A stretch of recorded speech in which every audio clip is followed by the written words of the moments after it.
All right, so we're going to do a bit of a different approach here than a typical panel. The goal is to make this more of like a debate structure rather than just like me asking you guys questions and you guys giving answers unrelated to each other's responses. So to kick this off, I'll give some like brief context. Like, obviously, as we've seen L2s exist, we've now come to see L3s exist. And that's been received with criticism, also some support. And we're here today to talk about whether or not we fundamentally believe that L3s should exist or they should not. So cool, yeah, I'm Dougie. I'm one of the partners of Figment Capital. I'm going to be pretty much try to be unbiased here. But starting with Ed, do you just want to do a quick intro of yourself and then also an opening statement on your stance on L3? Sure. Hey everybody, I'm Ed Felten. I'm a co-founder and chief scientist at Offchain Labs, a member of the original team that devised Arbitrum and built the first version, and I now lead research for the Offchain Labs team. So let me talk about L3s. And I want to start with the simple fact, which is that today, L3s account for the majority of gas consumption in the Ethereum stack. More than L2, vastly more than L1. L1 today accounts for about 1% of gas consumption in the stack. So the action is at L2, but even more so, the action is today at L3. And the question is not, will L3 succeed? The question is, why are L3s succeeding? And the answer is basically two things. That people want to have their own chain because they want to customize something. They want to customize performance, they want to customize economics, they want to customize functionality somehow. So that's why people want to have their own chains.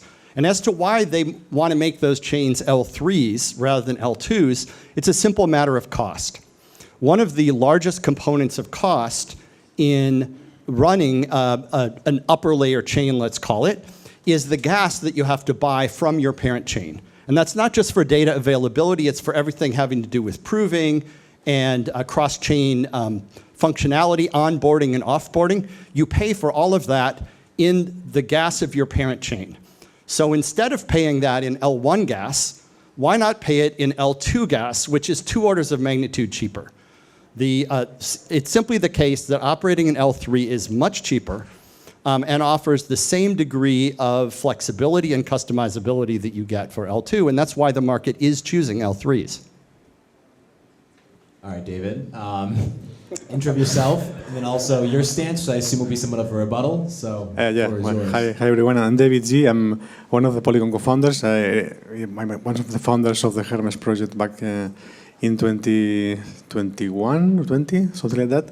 Then we got acquired by Polygon. We shipped the CKVM recently, and then I became co-founder. But I'm obviously none of the former Indian founders like Anurag here, for example. But yeah, basically our take in Polygon regarding layer 3 and layer 2s is open. We have a thesis. We have a vision. We have a perspective. Of course, what Ed is saying is absolutely true. I mean, the reality is here. I mean, it's not something we can argue. But basically, we have a different take on where the technology that we are building now could enable and what are the possibilities that we can have. With our thesis of the AG layer and the CK aggregation is basically opening new ways to distribute costs, new ways to provide sovereignty for chains, because the property that Edward probably was missing, in my opinion, is sovereignty. The moment you are in a layer 3, probably is more complex to get a specific degree of freedom for this chain. But yeah, there's trade-offs everywhere, and it's not that the question that you were asking at the beginning, should layer 3s exist? I mean, Polygon doesn't have a position to say which they shouldn't exist, of course. I mean, it's about there's trade-offs everywhere, and every chain should decide in factors like cost, flexibility, sovereignty, what is best for them. Because of course, block space, the scalability problem now seems like very well sorted, at least probably not in the final stage, but we have several options to provide good block space capacity. So of course, the cost is going down, and we need to continue drilling these details of what's the best configuration for each project. So it's an open discussion, of course. The position of Polygon here is that we have a thesis that want to provide a different alternative to the current model of layer 3s, which we agree with him. The current scenario is this one, of course. Yeah, I mean, I think it's clear that L3s do exist. Like, can't deny the fact that they do. I think the interesting thing is, like you said, cost is the main thing that drives people to deploy L3 today. And theoretically, given what Polygon and a lot of other teams are working on, maybe that cost advantage shrinks over time. Do you think that's true, and therefore L3s might cease to exist in a longer-term time horizon, and instead they exist today because there isn't, that alternative, or will there always be a cost advantage? I don't think so. I think there's an inherent cost advantage, and the reason is just, as I said before, that a significant portion of the cost of running a chain is the gas you pay to your parent chain. And so what is the price of that gas is a key factor in how expensive your chain is. But let me make this very specific. Let's suppose you are starting a chain, an app chain, and you want to be onboarding users onto that chain today, okay? So, and your users are going to pay for gas on your chain with ETH, let's say. We can change the hypothetical, but it's easy. It's simplest to explain the hypothetical if your users are paying with ETH. Okay, so if a user is going to use their chain, they have to get some ETH on your chain. And so if you're an L2 on Ethereum, that means the user, now of course you would love to have all the exchanges and fiat on-ramps be supporting your chain, but you're a new chain. And if you've ever tried to get those parties to support a new chain, you know that's not going to happen, right? You need to prove that you're successful and have some critical mass before they'll do it. Okay, so how do your users get ETH on your chain? If you're an L2, your user does a $5 transaction on Ethereum to get some ETH, and then they do another $5 transaction to deposit it to the L2. If you're an L3, on top of an L2 that already has direct onboarding support, your user does a less than 1 cent transaction to get ETH on that L2, and then another less than 1 cent transaction to get that ETH up to your L3 chain. So your cost of onboarding the user, just on-chain cost, is $10 versus less than 2 cents. I mean, that's really where the rubber meets the road. That cost is especially high for new users adopting your stuff. But it doesn't go away, because every time a user bridges on and off your chain, because they want to interact their assets with something else, they have to use gas from that parent chain, and that price is really key to the cost of using your chain. I think that doesn't change. L2 gas is going to be cheaper than L1 gas, because L2 has some inherent advantages. I guess the one follow-up question to ask there is, what's the difference between having an L3 in that situation versus having another L2 where it's still part of the Nitro stack, exists as an L2, and you just go from the Arbitrum main chain over to that other L2? Right, but in order to bridge from chain to chain, you are going to have to use some L1 gas, right? The cheapest way for a user to get ETH onto that L2 chain is via L1. It's going to involve some interaction with L1. And you can avoid that entirely if your users are interacting with the L2, because the L2 already supports direct onboarding and offboarding of funds. So you can skip the very expensive step of transferring to and from L1, or even just onboarding those assets onto L1 or offboarding them is quite expensive. You just want to make it a situation where a user, to start using your chain, never needs to do an L1 transaction, right? That's the way to minimize your cost for onboarding new users. Yeah, that makes sense. So David, for Polygon, how does that look different in where you guys are heading? Yeah, I mean, the calculation that Ed is doing is correct. I mean, you need to avoid users doing layer 1 transactions for that. So that's what the AG layer is preparing for and building. So basically, you deposit some assets in a chain as part of the AG layer, and then you are able to move assets in layer 2 between chains. So that's, of course, another strategy to avoid doing that. So can you explain what the difference is between the AG layer and an L2? So the AG layer is the mechanism, it's kind of a bridge that enables a set of proof aggregation services. So if in the model of CK rollups or validiums, you basically need to do an execution proof and send this to layer 1 to verify the proof. Basically, the extension of the security of Ethereum comes with this execution proof. So in the initial model of the CKVM, we basically had mapping to layer 1 to a single chain in layer 2. But with the AG layer, basically we're extending this bridge to connect multiple layer 2s or validiums. And then you are able to do, let's say, transactions between chains somehow. And the proofs are basically aggregated between chains. So the AG layer is the service to aggregate proofs that enable these cross-chain transactions in a secure manner. And this is basically the model. I mean, of course, if you go through layer 1 every time, it doesn't make sense. That's what was a limitation and the problem we were seeing from the beginning. So basically, the ACK layer is the model where basically we avoid these transactions going through layer 1 for users and need to go in layer 2. And when you start a new chain, of course, you are small, you don't have liquidity, you don't have application infrastructure partners. So here the benefit is you connect to the ACK layer and you have accessibility to markets, to applications, to liquidity somehow.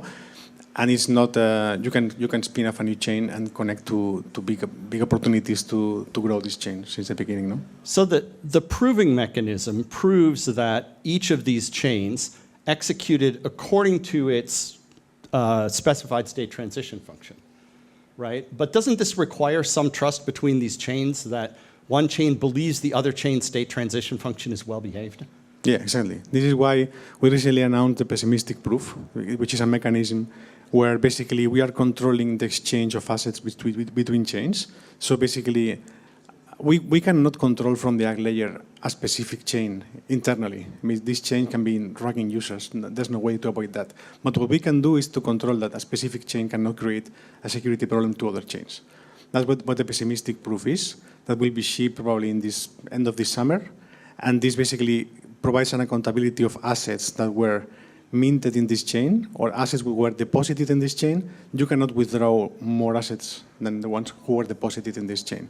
So it's a accountability control between these chains. So basically, the security, the limit that the ACK layer can control is basically that assets are not, minted or created or destroyed, and you can play with these things. A specific chain can just rock the users. We cannot control that unless they have full execution proofs, and then you basically might have some kind of bug in the prover, some situation that can be strange, but basically soundness bugs are very difficult to exploit overall. And basically this is where probably... Right. I mean, in practice, people customize their L2 and L3 chains, right? So different chains have different state transition functions. And so if you're not sure whether some chain state transition function has a rugging backdoor built in, right, it's not enough to prove that the execution is consistent with that chain state transition function. That's not enough to prove that the chain is not rugging its users, right? All the ZK proof can show is that the chain is executing according to its code, right? But you're not vetting that code, presumably, for being fair or correct or safeguarding assets. Yeah, but this happens with any chain, with any set of validators, no? I mean, specifically now, most of the chains are very centralized, and you need to trust the sequencer in most situations. No, you don't, actually. The sequencer, you don't need to trust the sequencer on a well-designed L2 for the safety of the chain. Safety does not depend on the sequencer. Yeah, but I mean, the times of withdrawal, it's something that's a specific requirement in terms of, I guess you refer to fraud proofs, no? I'm sorry? You refer to the fraud proofs, to not trust the sequencer. That's right, yes. So, yeah, basically the advantage of ZK is that the capacity to do fast transactions or withdrawals are more effective here, no? I mean, yeah. You need to trust into... I mean, of course, if you just wait for the times of the fraud proofs, of course, you need to trust anyone. Yeah. I mean, we could have a ZK versus optimistic proving debate. But I think that would be a different debate. A different debate. I mean, I think several things are true here. I think this cost consideration is really important in practice, that users want to be able to customize. And the scenario that I was talking about, right, where you can do cheaper onboarding, that is because your parent chain is a real chain and not something else, right? If you're going to onboard assets onto the parent chain and then push them up to a child chain, you need the parent chain to be something real and not just some layer that allows you to prove what happened on some other chain. Yeah, that's fair. I would say also, I would add to this that maybe this chain at some point want to have better, let's say, I don't know, maybe they want to change the ecosystem or they want to have more sovereignty in some way. And this is a feature that is difficult if you are a layer 3, no? The friction to do these changes can be very important. Instead, if you are a layer 2 and you're connecting to the ACK layer, you are only one hop or one bridge to solve in some way to change ecosystem. So depends on the application, of course. Every chain will have the requirements, and it depends. L3 chains are free to change which data availability they use. They're free to upgrade their software, change their state transition function. There's nothing that stops them from doing that. It's not the case that an L3 has to inherit the particular semantics or definition of the parent chain. Of course, you're trusting the parent chain to execute correctly, but remember, the guarantee is that the parent chain, that any one participant in an L2 chain can guarantee safety and liveness. And so if you are a participant in an L3 chain, you can guarantee the safety and liveness of your parent L2, you acting alone. And that's really important. So it's not the case that there's some committee or set of people who can rug you by changing the L2. But well, you mean the layer 2, no? By changing the layer 2, that's right. Yeah. But the security, as you pile on layers, you are accumulating the security assumptions on each layer. That's also fair, no? Right, but the security assumption of a layer 2 rollup is any one party can enforce safety and liveness, right? And that's the same guarantee that you have on the layer 3. So you personally, if you're a participant in layer 3, you can force that the layer 3 correctly settles to layer 2 and makes progress, and you can force that the layer 2 correctly settles to the layer 1 and make progress. You're not depending on anyone other than yourself. You have the ability, acting alone, to enforce that property. That's a really important property of these systems, which optimistic proving gives you. Yeah. I also argue, I mean, I don't want to get into the debate of layer optimistic versus CK, but I could argue that you need to have a lot of people that's executing the whole set of transactions, no? Because what you're saying, one can just be enough, but you need to have several of them. So no. Yeah. I mean, the CK proofs, you need to compute only this proof, and everybody will trust this proof. In the optimistic, you need to have several players just executing. And the scalability... No, you just need one honest party, and that can be you. But you need to know if this is honest or not. I mean, you trust this one. And then you trust yourself. That's all you need. Yeah, but you need to replay all these transactions. That's what I'm saying, no? I mean, you trust yourself, but you need to do the whole work to trust that this is working. So this is not something... Well, sure, I mean, fine, no. That's... I think this is fine. It's something that you can do on a laptop. And so if you care that much about the correctness of your L3 chain, it's going to be very reasonable and cheap. You'll pay a few dollars a month for an AWS instance to operate an L2 node. You'll be good to go. And that will be sufficient to force correctness of the L2 chain, correctness and progress, which is all you need. It's not the case that there's some additional security assumption. You yourself can enforce that. It can enforce the safety and liveness property. Yeah. But to push cost numbers to this, I know that POS has 110 validators, and the validators complain a lot about the cost of the hardware. And POS is doing like 50 TPS. So I assume that if you want to scale massively, the cost of a validator that's replaying the transactions will not be that cheap. I mean, that's to provide some reference. So to get away from the ZK versus proof debate, although maybe... We can't avoid that, sorry. Although maybe this question might go back towards that. I think, like David, a point you made on why a team might build in the ag layer is sovereignty. And I'm curious if, Ed, you believe, this is why I'm concerned, this goes back to the same debate we were just having, if having it in L3 comes at any cost of sovereignty, and if you see a world where, you mentioned basically cost savings, cost of on-ramping and off-ramping, it's a big reason to deploy an L3. Let's say L3 reaches a certain scale where it does have now native liquidity, all of this on an off-ramp setup, like, does it have incentive to become an L2? Or does it remain an L3 for forever, essentially? It could migrate to become an L2. That's a feasible migration to do. It's really a question of the cost consideration. Sovereignty, it can be a slippery word, and I'll take it that what you mean is that you might be concerned that the L2 will change its state transition function in a way that is hostile to you. Yes. Right. And so, first of all, that is very unlikely to happen. The L1 is more likely to change in a way that is not good for you. in practice, right? Because Ethereum has much harder problems in dealing with considerations of centralization and governance, I think, than L2s do. The centralization of block building on Ethereum, I think, is a bigger problem than any governance problem L2s have today. You do have the option of migrating if you have enough mass that that you can get those support services and reduce your cost. But in a lot of cases, you're better off being an L3. Large community-governed L2s are not fast-moving, don't make aggressive changes to their semantics. And in practice, I think you should feel secure relying on an L2, provided that it's an L2 that is actually governed by a DAO and not just DAO theater. Any responses there, David? No, I agree with him. Okay. Totally fair. Okay, so I think like another thing that I think would be interesting to go into is like which teams actually deploy. And we've talked about the cost savings, but cost savings are relevant to a subset of teams, I think, and like everyone ultimately. But some teams are not going to become L3s, in my opinion.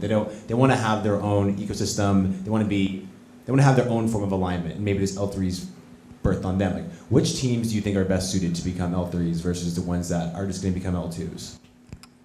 I think ones that are especially concerned about onboarding costs, that seems to be a significant factor. Onboarding costs and cost of operation, right? So depending on what application you're in, cost may be really an overriding factor for you. We see that especially, say, in gaming applications, right? They often want to, they want per move cost for their players to be very low. They often want very low latency, so they want to be able to customize, say, things like block time. It makes a lot of sense, especially for those applications, to be L3s. If you're not concerned about cost, and you're not concerned about onboarding cost, then you do get more flexibility by being an L2, and that makes sense for a lot of teams. Okay. We just think a social application too, most likely to probably be cost optimizing, might be an L3. Same thing as gaming, essentially? I think so. I think that's likely. I think it would make sense to do. Different teams have different theories about this. And in particular, there's different teams have different theories about this. Sometimes there is let's say a short-term narrative reason to choose one thing rather than another. But I think if you look at it in terms of which choice makes more sense for a team, I think the considerations I talked about before are likely to dominate. Gotcha. And so who do you think builds in the ag layer? If like gaming, social, is it largely an alignment question? Is there some technological clear reason, maybe it's cost, maybe something else that you build the ag layer instead? Yeah, as of today, the cost in layer 3 is better, that's for sure. So basically, in ag layer, we see a lot of interest from big teams that are trying to build their app chains, and their chains, they require some degree of customization, freedom, technical selection that needs to be, the independence they are aiming to have, and this aspiration is kind of difficult to achieve in a layer 3, understand? Because they are basically interested in this kind of ag layer connection. But I think I would disagree with the cost part that you said before, because this ag layer project is basically at the beginning, and we are trying to provide a lot of optimization points. So we get, probably the cost of layer 3 will always be inferior, but at some point, maybe the difference is negligible. It depends on the application, of course. Gaming is an application that requires super, super low cost, probably ideally zero fees, but other applications that are, more in the DeFi or spaces where the users are willing to pay something, maybe this is what we are seeing in the ag layer now. Okay. This is like the last main question I have is, how important do you think alignment is in this conversation? Because I think, a big reason you build an L2 is for Ethereum alignment, and then you can argue that deploying an L3 comes at a cost of Ethereum alignment potentially, and instead you're now Arbitrum aligned primarily. Do you think that's a valid criticism, or is that? I don't actually. I think if you don't want to be Arbitrum aligned, but you're using the Arbitrum stack, or if you don't want to be OP aligned and you're using the OP stack, I guess I don't understand that, right? You're using one stack or another. By the way, you can build an L3, say, using the Arbitrum stack on top of Base, right? That works and exists. But nonetheless, I would say two things. First of all, you can't be neutral with respect to L2 stacks because you're making a choice about what to use. And number one, I think all of the reputable L2 stacks are Ethereum aligned, right? In other words, L2 and L3 is where essentially all of the activity on Ethereum by TPS or by gas or by call data volume happens today, right? That is what the Ethereum stack is today. So I don't think you're unaligned because you're an L2. I don't think you're unaligned because you're an L3. And I don't really think you're less aligned by being an L3 than an L2. Do you think there's more, like, significantly more L3s than L2s in the long run? I think you'll see more traffic on L3s given the cost given the cost consideration, right? Because people who have more traffic care more about cost per transaction. So like that just means like more people are like, on a per minute basis, it's more transactions. More transactions, more gas, more data. Yeah, right. I think you'll see more there, right? The heaviest users will go to the lowest cost per use layer. And then ideally, do you think there's a world where you don't even know you're on L3 versus L2? It all just feels like basically. I think that's already the case. Yeah, I think the user experience is the same. Whenever you cross a boundary between chains, there's some pain. And that's not just because of sort of engineering stuff, it's because of the inherent UX issues that your wallet needs to know which chain you're on. And so, you get some pop-up when you change chains and so on. I think there is friction at chain boundaries. I think many users don't know what layer they're on. They know which chain they're on, but that's a different thing. Yeah. All right. David, any final words, any final jabs, any criticism? I do want to ask the audience if they have any questions, but anything on your end before I do that? No, nothing else from my side. I'm very excited about to see what's going on in the future because I agree that there's several scenarios. I agree that different cost can incentivize different layers. The question for me is to see what's the economic value or these transactions and where these transactions will be placed. But we basically don't know much about how the future of Web3 rolling out in the massive number of users will play out. And yeah, gaming industry is trying, DeFi is trying, and it depends. The nice part is to have the infrastructure ready and options open, so these kind of teams can choose, and that's the idea. Yeah, it's great to see people trying all these approaches, and the market will figure out what approach makes sense, and I assume that we will all evolve our approaches as we learn from the market and from each other. Agreed. I will say, I was very skeptical of L3s going into this. I tried to be unbiased. I'm more convinced after this conversation, so good work, I guess. All right, any questions from the audience before we wrap up? Anurag. Yeah. So I was having a chat with Ed before the talk, and so this question itself, do we need L3s as well as the question that we were somehow pre-conf, like what is a pre-conf for example? We mentioned that there are technical reasons, but there are also political reasons. Do you think like these questions, especially on crypto Twitter, get muddled between the technical and the political and Oh, yeah.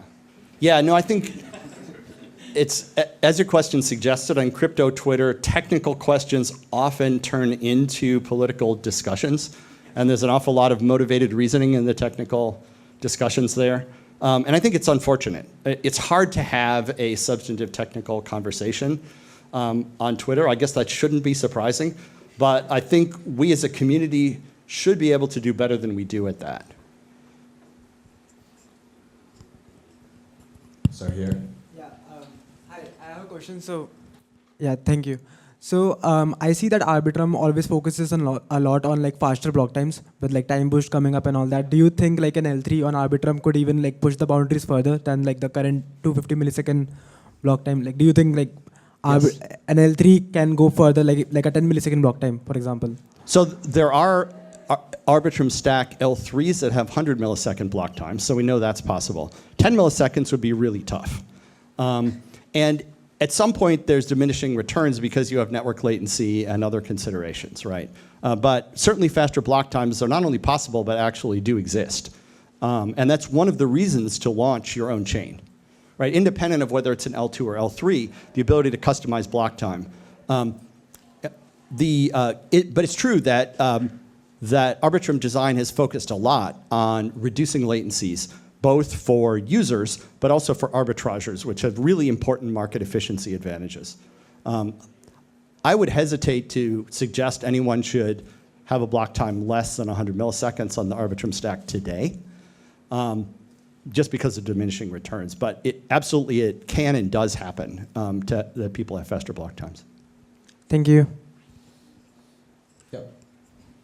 Ed, you made a strong case for layer 3, especially for gaming and social applications, which may not necessarily need composability with other applications. But for some DeFi applications like DYDX, who already has a huge user base, do you think it makes sense for them to have their own layer 3 if they're not necessarily looking for composability with the other ecosystem? Yeah. If you have your own chain at all, you're giving up some composability, right? The best composability, seamless composability, only happens if you're on the same chain. In my mind, that's what it means to be on the same chain, is that you have seamless composability. And so, right, it is a trade-off, right? If you launch your own chain, you give up composability if you're not on some bigger, more popular general purpose chain. And so I think you should only launch your own chain, regardless of layer, if there is some need you have that you can better meet by doing that. Maybe you need to customize something, maybe you need faster block time, maybe you need different economics, maybe you need different governance because of your use case. Whatever it is, you better have some reason why you want to be separate in order to, because there is the disadvantage of that composability will necessarily be not as good. Regardless of all of the amazing stuff people are developing, there will be friction at these chain boundaries. Yeah. Hey. Hi, answer to both of you. So I want to, the question which I want to ask and thinking about ecosystem Ethereum and outside Ethereum, right? So couple of years ago, L2 was the answer of scaling for Ethereum, right? And now it's L3. So L3 is supposedly the answer to scaling of Ethereum. And this isn't compared with the competition, right? So do you think the discussions between the L2 versus the L3, they should be more holistic in thinking about as an ecosystem Ethereum versus the others, or they should be much more, in fighting about these things? Well, I think the fact that we are addressing each product separately is interesting, because we are trying to provide the best solution. Because layer 3 has some advantages we have discussed here already. Layer 2s have different ones. Ag layer is trying to do something else with layer 2s. But I think overall, if we solve these technical situations and problems, the solution will be there. I mean, I think it's strategically, we all agree. There's no difference in these approaches. So. Yeah, no, I agree with all of that. I would also say that the big move, the big step that Ethereum took was to have layering at all, right? Going from just being a monolithic layer 1 to having layer 2s was the big step. And I think it is a step that has really paid off for Ethereum and will continue to. Once you have layering, layer 3s are not fundamentally different than layer 2s in terms of how they execute and so on. It's really just a question of sort of cost, a trade-off where cost is one important consideration. But it's not a fundamental change. The fact of layering is the key move, and I think a really important one that Ethereum made. I think I saw one more. Go ahead. Oh. Hi, I'm Angel with LW.Finance. Two possibly ignorant questions. One, will bridges ever go away? And then two, if there's L3, can there be L4? Could there be L4? Yeah, there's nothing stopping it. I don't know why you would launch an L4. But I don't know, maybe someone will have a reason someday. Will bridges ever go away? I think there will always be some need to mediate and at least provide UX for cross-chain movement of assets. And so there will be products that behave like today's bridges, regardless of, I think, of future technology. I don't think we get to a place where it's completely invisible to users where their assets are. And the reason is fundamentally that different chains have different security assumptions. They have different code. They've made different trade-offs. And I don't think it's good for users to not know. to be completely isolated from what security assumptions are being made on their behalf, right? Just as you should care which machines your personal data is stored on, you should care which chains your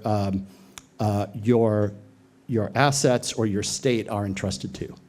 And so I don't think it's a good thing to make that completely invisible. You can make it a lot easier. You can improve the UX drastically. But I think people will still care. And therefore, I don't think it will be completely invisible. I agree with the breaches approach. I agree. The layer 4s and so on. I mean, our approach is basically to get to the limit of layer 2, to see what we can do with layer 2 only. Layer 3s, of course, it will exist. In our technology, you can do layer 3 if you want. But we want to try what the applicability of CK technology to see what we can do with layer 2 only, because it has some benefits. All right, last question.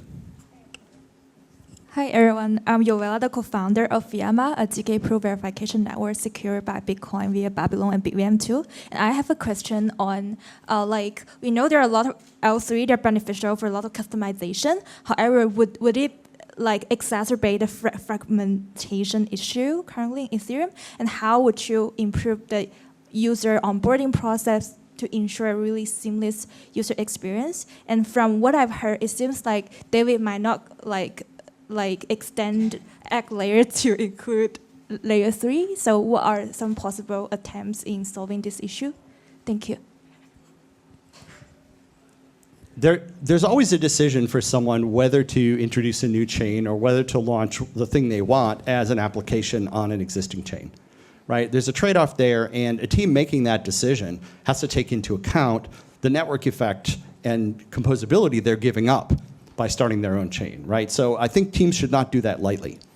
But they often do because they do find that there's some advantage, or they think there's some advantage in separating things. And because there is inevitably friction in moving between chains, they're making a decision that has an implication for their users. Now, I think there's different concerns about fragmentation. There's fragmentation from a UX standpoint, that users have visibility into different chains, and that's confusing and makes people sad. There's also concerns about fragmentation of liquidity, and to me, this issue is not so much about that, right? Each team can decide to go where the liquidity is or not. And if you don't go where the liquidity is, if you decide to launch your own chain with very little to no liquidity on it, as far as I'm concerned, you shouldn't be complaining that there's not liquidity on your chain, right? People are going to make that choice. They'll go where the liquidity is if that's important to them. And if you look at fragmentation of liquidity, I would suggest it's not as fragmented. If you look at the graphs of where the liquidity is, I'd suggest it's not as fragmented as the narrative sometimes would suggest. All right. Ed, thank you. David, thank you. Thanks. Everyone, thank you for coming.